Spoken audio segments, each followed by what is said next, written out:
मुंबईच्या मानखुर्दमध्ये drilling machine पडून police कर्मचाऱ्याचा मृत्यू झालाय। क्रेनचा भाग अंगावर पडून पोलीस कर्मचारी संतोष चव्हाण यांचा मृत्यू झालाय। घटनेनंतर मुंबई पुणे महामार्गावर प्रचंड वाहतूक कोंडी झाली।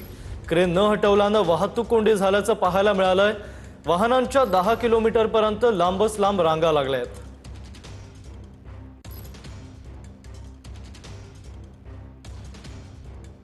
आपले प्रतिनिधी गिरीश गायकवाड याबद्दलची आपल्याला अधिकची माहिती देतील। गिरीश, काय सांगाल?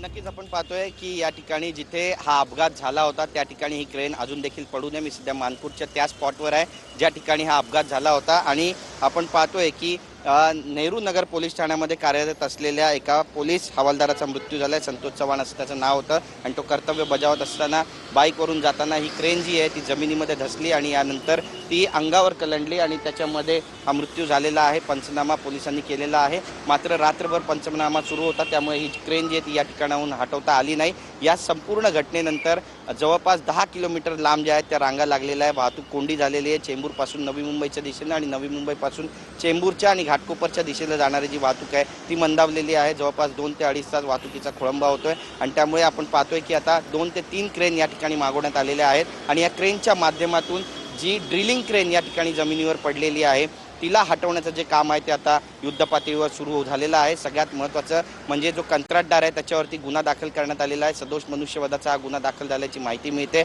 आणि त्यासोबतच ज्याचा मृत्यू झालेला आहे त्याच्याबाबत देखील पोलीस दलातून हळहळ व्यक्त केली जाते। आपण पाहतोय की मुंबईमध्ये ठिकठिकाणी विकास कामं सुरू आहे, मात्र विकास कामं सुरू असताना सर्वसामान्यांचा जीव जो आहे तो धोक्यात येत असताना वारंवार पाहायला मिळतंय। 14 फेब्रुवारीला सुद्धा मुलुंडला त्या ठिकाणी स्लॅब कोसळला होता मेट्रोचा आणि त्यामध्ये नक्कीच धन्यवाद तुम्ही दिलेल्या सविस्तर माहितीबाबत।